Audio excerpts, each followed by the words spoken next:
Hey everyone, hey Wellness Crew, and welcome to today's reading of The 64 Ways by Richard Rudd. Personal Contemplations on the Gene Keys. The 13th Way.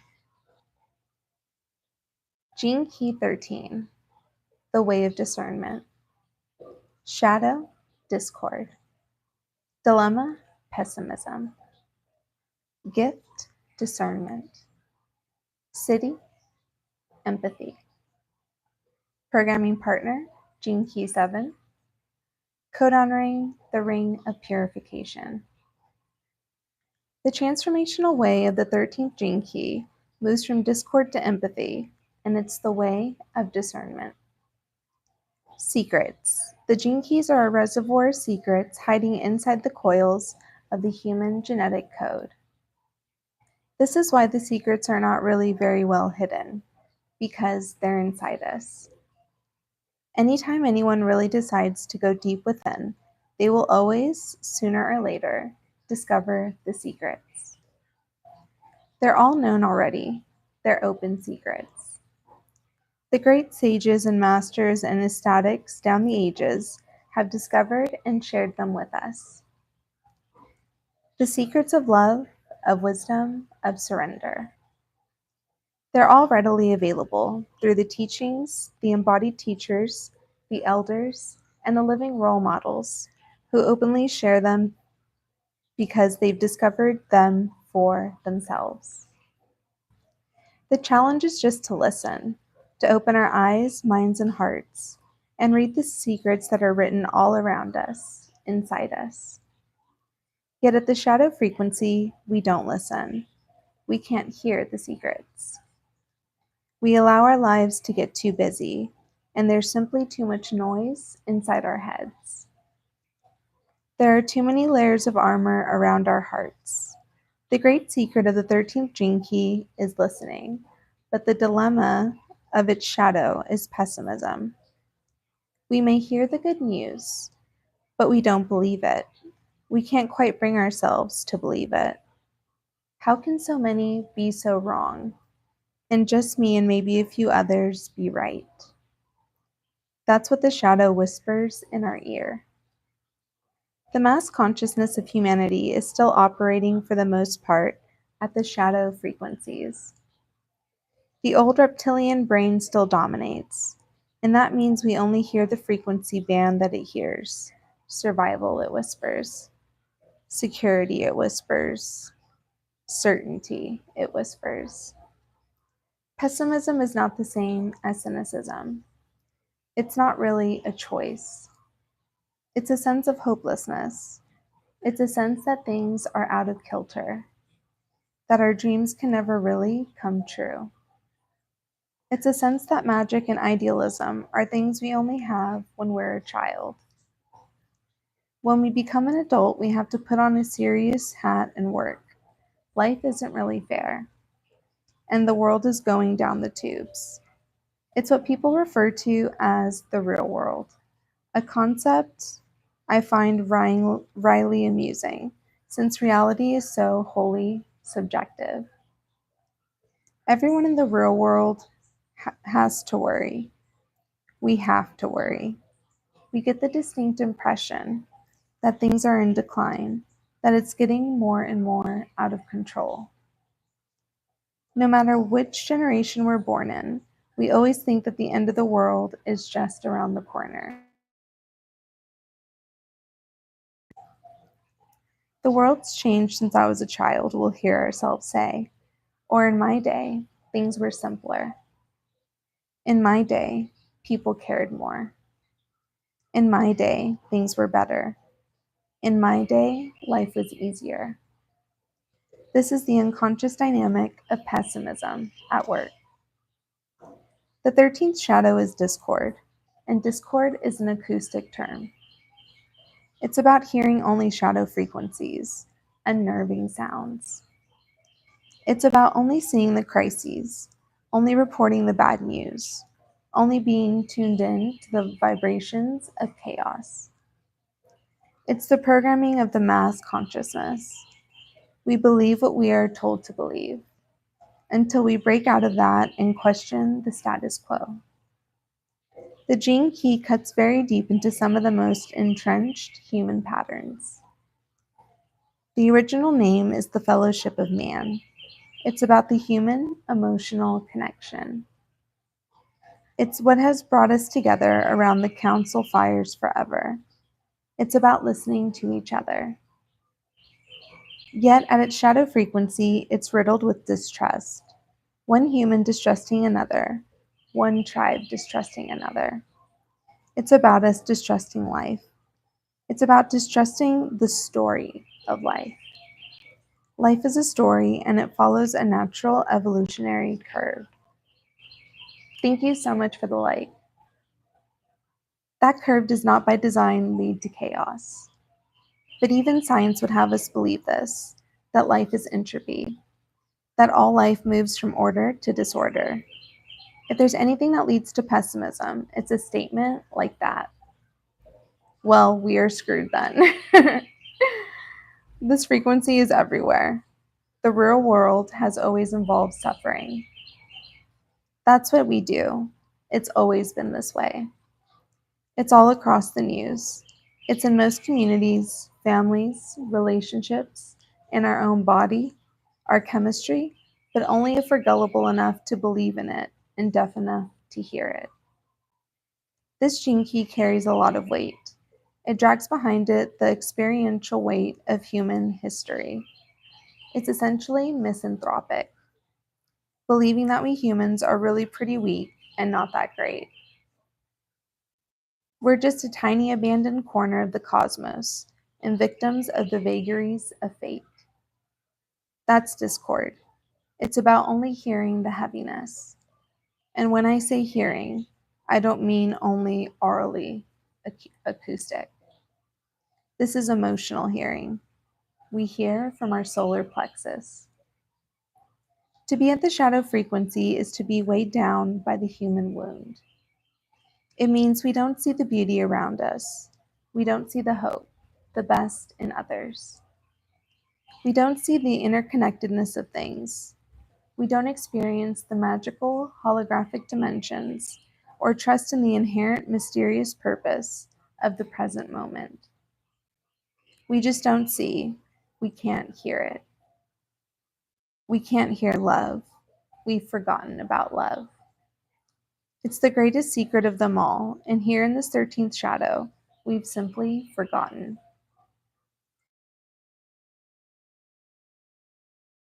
And we forget about love, and it keeps us in hell. The 13th gift, discernment. How do we break the pattern? How do we tune ourselves back into love? How do we rebuild the fellowship of man? Easy. We listen. We learn to listen again. We listen inwardly. We listen to our responses. We listen to our body, our chemistry. We listen to our heart. Out there in the New Age circuit, there are literally tens of thousands of teachers, all flooding the circuit with one single message. In all their different, funky, sometimes fantastical, sometimes fanatical ways. All they're saying is, listen to your heart. Listen to your heart. This is the secret. It's always been the secret.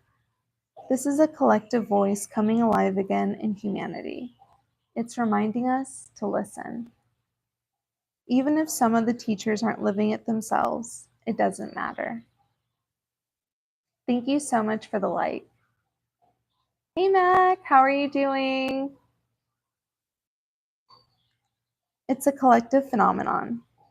This is a collective Gene Key, the fellowship of man. We're a fellowship.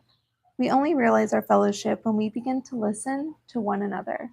I'm so glad to hear that. I'm glad you're doing well. This is the dream of the United States, of the United Nations, of the European Union. We've begun to create these circles, these council fires, where we try to listen again to each other's needs and agendas. We're not very good at it. We've fallen out of practice. but it's a start. I'm so glad to see you too. The 13th gift is the gift of discernment. It's about discerning the voice of the heart from the voice of the mind. Not that the mind is wrong, but that if it comes before the heart, we'll again have discord. We have to discern the heart first, then bring in the mind. The heart doesn't mean the emotions either. Listening to our heart means to fall into silence, into quietness. The impulse of our heart arises from stillness. As it arises, it becomes freedom and carries great excitement with it, great certainty. Hi, how are you, Merritt? There's a great leadership potential in this gene key. It's paired with the 7th gene key, whose gift is guidance.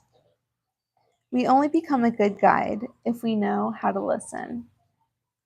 To really listen is to discern our own agendas, our own opinions running underneath, even while someone else is talking. You know that one? Someone is talking to us and our mind is busy formulating an answer so that we don't really hear them. This is emotional listening, and that's different from heart listening. Discernment means to listen through osmosis. We're listening beyond our ears. We're listening for the hidden notes and chords in someone's speech, or actions, or body language, or heart. This is the gift of hearing another's heart. We can only do that when we hear our own heart. The heart exists on a higher plane, at a higher frequency than the mind or emotions. This is what the gift frequency is. It's sometimes known as the causal plane. When we hit this higher frequency, our mind becomes more still, and we begin to hear what's really being said. We begin to listen to the evolutionary impulse moving behind events, behind everything. We begin to feel the hidden higher purpose behind everything. We begin to remember the secret. When we listen from our heart, our soul, then we begin to see hope in everything around us. In listening to a higher frequency, we first of all have to resonate at that frequency. Our whole body has to vibrate at a higher frequency, and then we feel more of the truth. We feel through our body, our organs, particularly through the belly, and we begin to feel the higher purpose within things. The more we listen in this way, holding someone's higher purpose always foremost, the more we'll emanate that through our listening, and the more others will feel that trust emanating from us. We may begin to see that the gift of discernment is truly transformative. It transforms us and invites transformation in the other.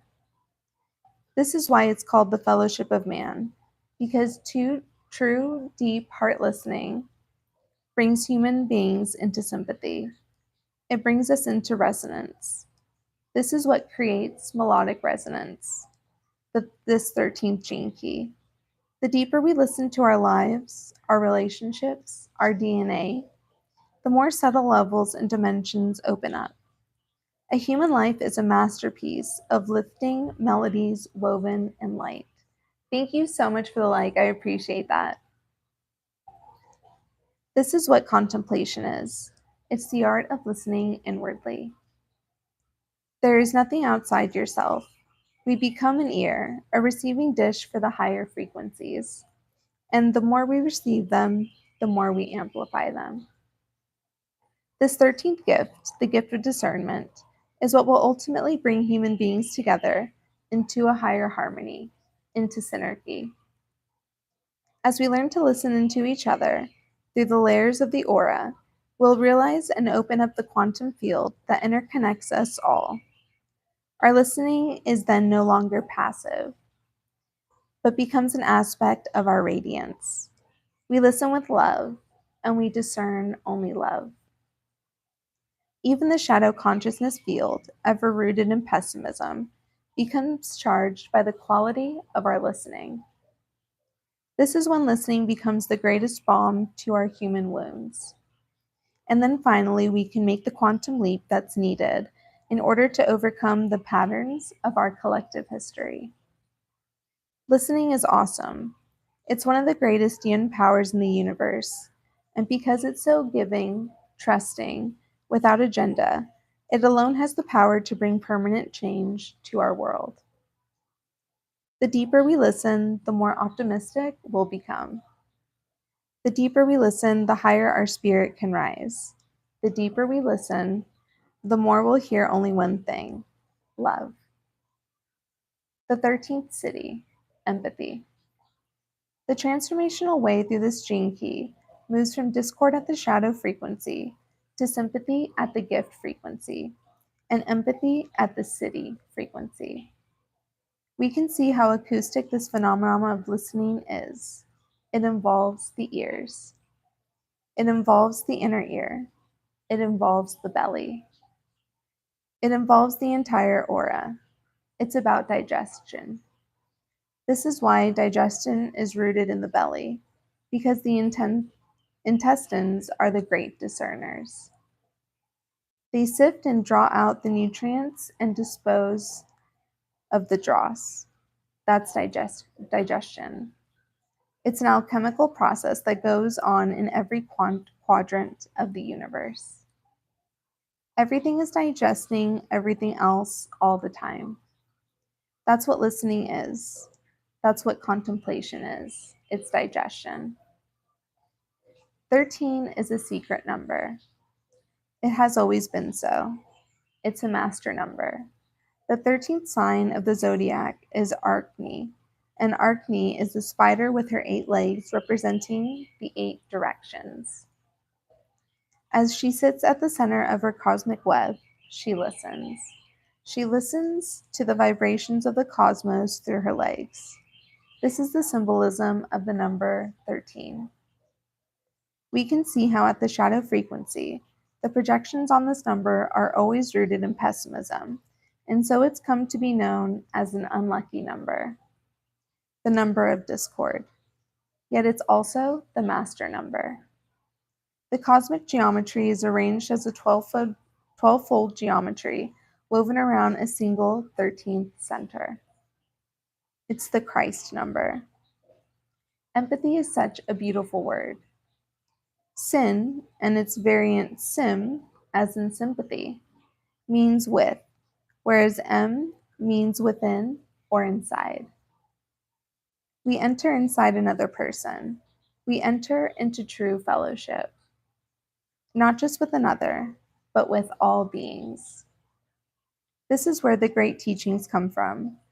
Buddha spoke of the current of metta, of loving kindness, that state which naturally emanates from all human beings and connects all beings.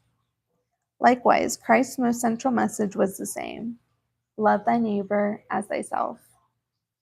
That has often been misinterpreted. It really means know thy neighbor as thyself. Our neighbor is not separate from us. Our neighbor is us.